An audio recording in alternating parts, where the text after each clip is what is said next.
Hi, எல்லோருக்கும் வணக்கம். Bigg Boss season 8 Tamil. So இந்த வீடியோவில் எப்பா சௌந்தர்யாவுக்கு பிஆர் டீம் இருக்குது அப்படிங்கிறத பிக் பாஸ் வந்து பார்த்தோன்னா உடச்சி விட்டாரு.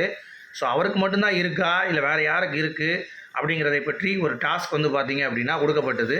ஸோ எப்படி வந்து ப்ரொமோட் பண்ணலாம் அப்படின்ற மாதிரியான ஒரு சீக்வன்ஸில் வந்து பார்த்தீங்கன்னா அந்த ப்ரொமோ வந்து ப்ராட்காஸ்ட் ஆகுது. சரி, என்ன தான் சொல்கிறாங்க, பிஆர் டீம் இருக்கா இல்லையா, உண்மையாக என்ன வேணும் அப்படின்னு சொல்லிட்டு ஒவ்வொருத்தவங்களும் வந்து தன்னுடைய கருத்துக்களை தெரிவிக்கிறாங்க. அதில் மெஜாரிட்டி ஆஃப் த பீப்புள் உள்ளே இருக்கிறவங்க எல்லாருமே வந்து பார்த்தீங்கன்னா சௌந்தர்யாவுக்கு பிஆர் டீம் இருக்குது, அவங்க செட் பண்ணி வந்திருக்காங்க ப்ராப்பராக அப்படின்ற மாதிரி. இது எங்கேயோ கேட்ட மாதிரி இருக்குல்ல அப்படின்னு சொல்லி நீங்கள் கேட்டிங்கன்னா ஆமாம் இருக்குது.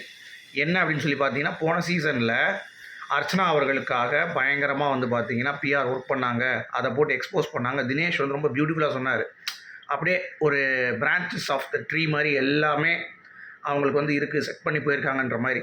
ஸோ அதே மாதிரி இங்கே வந்து பார்த்தீங்கன்னா எல்லாரோடைய பாயிண்ட் பயங்கரமாக இருந்து, அதை பவித்ராக்கெல்லாம் பிஆர் டீம் இருக்கிறனால தான் இவன் எக்ஸ்போஸே ஆகிறா, இல்லாட்டி வெளியே தெரிய மாட்டான்ற மாதிரி ஒரு கூற்று. அடுத்து வந்து நம்ம ஜாக்லின் வந்து பார்த்திங்கன்னா அவள் செய்கிற தப்பு வந்து அப்படியே அடங்கி போயிடுது, அவள் செய்கிற க்யூட்னஸை வந்து அப்படியே ப்ரொமோட் பண்ணுறாங்க.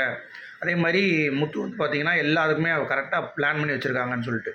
ஆனால் இங்கே நீங்கள் கவனிச்சிங்கன்னா அருண் சொல்லியிருக்க மாட்டார். ஏன்னா அருண் வந்து சௌந்தர்யா சொல்லியிருக்க மாட்டார். ஏன்னா சௌந்தர்யா போன வருஷம் வந்து பார்த்திங்கன்னா அர்ச்சனா வச்ச பிஆர் டீம் அப்படியே செட் பண்ணிட்டு போனனால சொன்னால் அது எக்ஸ்போஸ் ஆயிரும்னு சொல்லிட்டு அருண் அங்கே சேஃப் கேம் விளாண்டு, ஜாக்லினும் அப்புறம் வந்து அவர் வேறு யாரையும் சொன்னார், இன்னும் 2 பேர் வந்து சொல்லிட்டார், சௌந்தர்யாவை சொல்லலை. ஓகேங்களா? ஸோ அப்படி தான் வந்து போயிட்டு இருந்துச்சு. விஷாலும் வந்து நம்ம சௌந்தர்யா தான் சொல்கிறான், தீபக்கும் எல்லாருமே மேக்ஸிமம் வந்து பார்த்திங்கன்னா சௌந்தர்யாவுடைய பெயர்கள் தான் வந்து இருந்தது அப்படிங்கிறது பார்க்க முடியுது. அப்போ சௌந்தர்யா வந்து பார்த்திங்கன்னா முத்துவை சொல்கிறாங்க, முத்துவும் ஜாக்லின்னு தோணுது அப்படின்ற மாதிரி. ஸோ மேக்ஸிமம் உள்ளே இருக்கிறவங்க எல்லாருக்குமே வர்றது வந்து பார்த்திங்கன்னா கண்டிப்பாக வந்து அது முத்துக்குமரன், அதாவது முத்துக்குமரன் மேக்ஸிமம் கிடையாது, கம்மியாக வந்துச்சு. ஸோ முத்து, அருணும் சௌந்தர்யா வந்து மேக்ஸிமம் ஆஃப் த பீப்புளுக்கு வந்து பார்த்திங்க அப்படின்னா பிடிக்கலை, அதாவது பிடிக்கலைன்னா பிஆர் வச்சுட்டு வந்திருக்காங்க, நார்மலான ஒரு மக்கள் ஓட்ஸ் வந்து பார்த்திங்கன்னா கண்டிப்பாக இருக்காது அப்படின்ற மாதிரி சொல்கிறாங்க. அதுக்கடுத்து இவங்க கிளாரிட்டி கொடுக்குறதுக்கு சௌந்தர்யாவே வராங்க பேசுகிறதுக்கு. ஸோ சௌந்தர்யா வந்து என்ன பேசுகிறாங்க அப்படின்னா, வெளியே வந்துட்டு இங்கே பாருங்கப்பா, நான் என்ன சொல்கிறேன்னு தெரிஞ்சுக்கோங்க, பிஆர் டீம் அப்படிங்கிறது நான் வச்சுருந்தாலும் நான் இருந்தாலும் ஏன் ஒத்துக்கோ, ஏன் ஓப்பனாக வச்சுருக்கேன்னு சொல்லு, அதுக்கே இழுவ அப்படின்ற மாதிரி நமக்கு தோணுச்சா இல்லையா? அப்போ தான் நான் சொன்னேன், ஓப்பனாக நீங்கள் வந்து உடச்சிருங்க. அதை ஓப்பனாக உடச்சிட்டாங்க. ஆமாங்க, இருக்கிறது தப்பு கிடையாது, அது இருந்தால் தான் கொஞ்சம் சப்போர்ட் பண்ணுவாங்க, அது வந்து மக்களுக்கு ரீச் ஆகும். ஸோ மக்கள் வந்து ஓட்டு போடுவாங்க. பிஆர் வச்சுருந்தால பிஆர் வந்து ஓட்டு போட மாட்டாங்கங்கிறது எங்களுக்கும் தெரியும், சரியா? அது வந்து மேட்ரு கிடையாது. பட் பிஆர் ஏன் வைக்கிற அப்படின்றது தான் கேள்வி இங்கே இடத்துல. அப்போ ஒன்று பண்ணு சௌந்தர்யா, நீ வர முன்னாடி எல்லாத்துக்கும் பிஆர் வச்சுரு, உள்ளே இருக்க 20 பேருக்கு பிஆர் வச்சு எடிட் போடுங்க. அதில் யார் பெஸ்ட்டாக மக்கள் முடிவு பண்ணிட்டு, ஏன் நீங்கள் மட்டும் வைக்கிறீங்க காசை வச்சு? காசை கொடுத்து ஒரு இல்லீகலாக ஒரு ஆக்டிவிட்டி பண்ணிட்டு வர்றது தான் பிஆர். அதை ஏன் நீங்கள் பண்ணுறீங்க? அப்போ மிச்சம் இருக்க ஷோ கண்டஸ்டன்ஸ் எல்லாத்துக்குமே அது அன்ஃபேர் கிடையாதா? அதே மாதிரி முத்துக்குமரன் எடுத்துக்கோங்க. முத்துக்குமரன் அவங்க ஆஃபீஸ் ஃப்ரெண்ட்ஸு அந்த மாதிரி ஃப்ரெண்ட்ஸ் சப்போர்ட் பண்ணால் பரவாயில்ல, ரிவ்யூவர்ஸ் சைட்லேருந்து போஸ்ட் போடுறானுங்க. கேட்டால் எனக்கு சொந்த ஊருக்காரன், காரைக்குடிக்காரன், மசால் வடைக்காரன், தயிர் வடைக்காரன்றாங்க.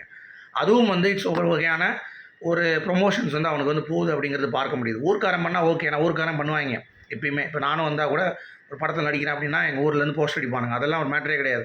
ஆனால் சினிமா ரிவ்யூவர்ஸ் யார், ஒரு இன்ஃப்ளூயன்சர்ஸ், அவங்க முத்துக்குமரனோட இது போட முடியுது, அதுவும் வந்து பார்த்திங்கன்னா தவறு தான், சரியா? ஆனால் சௌந்தர்யாவுக்கு இருக்கிறது முழுக்க ஹையஸ்ட் சௌந்தர்யா அடுத்து ராணவ், அதுக்கடுத்து நான் முத்துவே பார்க்குறேன், அதுக்கடுத்து தான் நான் வந்து பார்த்திங்கன்னா ஜாக்லின் சொல்லுவேன். ஸோ இது வந்து ஆர்டர்.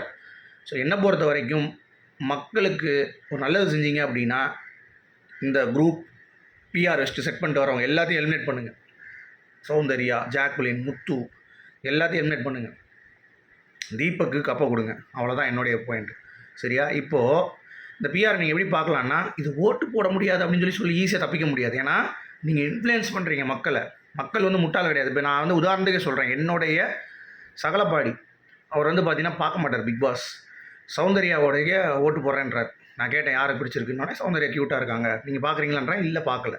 எதை பார்த்தீங்கன்னா அவள் ஃபோன் பேசுகிறத பார்த்தேன், அதுக்கு முன்னாடி க்யூட்டாக பண்ணது பார்த்தேன், அழகாக இருக்கா பார்க்குறதுக்கு அப்படின்னு சொல்லி. அப்போ ஒரு சிந்தால் சோப் எப்படி மக்களால் ஈஸியாக ப்ரமோட் பண்ணப்பட்டு விற்கிதோ, ஆனால் ஒரு நல்ல குணமுள்ள ஒரு மொக்க சோப்பு, அது பேரே தெரியாது யாருக்குமே, ஆனால் அதை வாங்குறதுக்கு ஆள் கிடையாது. பிஆர் வச்சு ப்ரொமோட் பண்ணுற இந்த சிந்தாலுக்கு தான் மரியாதை.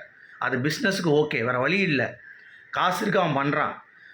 பிஆருக்கு செட் ஆகுது. ஏன்னா எல்லாமே அங்கே 50 லட்சத்துக்கு தான் வரீங்க. ஒருத்தன் வந்து பார்த்தீங்கன்னா 1 கோடிக்கு வரல, ஒருத்தன் 50 லட்சத்துக்கு வரல. இப்போ பிஸ்னஸ் அப்படி கிடையாது. சிந்தாளுக்கு வேலை பார்க்குறவன் அவ்வளோ பேர், அவனை எல்லாம் சாட்டிஸ்ஃபை பண்ணணும். அது எல்லாமே இருக்குது. இந்த சின்ன சோப்புக்கு வந்து அவ்வளோ பேர் கிடையாது. அவங்களுக்கு தேவையானது தான் பண்ணுறாங்க. அப்போ அவங்களுக்கு தேவையான ரெவன்யூ. இங்கே அப்படி கிடையாது. எல்லாமே அந்த 50 லட்சத்தை வரீங்கிறப்ப நீங்கள் மட்டும் வச்சுட்டு வரீங்க, அதுவும் ஒரு டீமே வச்சுட்டு வரீங்க அப்படின்னா அது unfair to all the contestants. ஓகேவா? இதை உடைப்பட்டால் தான் அடுத்து வர்றவங்க பிஆர் வைக்க மாட்டாங்க. மக்களுடைய ஓட்டு ஆர்கானிக்காக இருக்கும். ஸோ அது யார் டைட்டில் வருதோ வரட்டும். பிஆர் வச்சு புஷ் பண்ணாதீங்க. That is unfair to all the contestants. இது நீங்கள் புரிந்து கொள்வீர்கள் என்று நான் நம்புகிறேன். இதுக்கு வந்து உடனே அழுது சீன் போட்டு சிம்பத்தி கிரியேட் பண்ணுறதெல்லாம் வந்து கேவலமாக இருக்குது. கேவலத்தின் உச்சம். பாய்.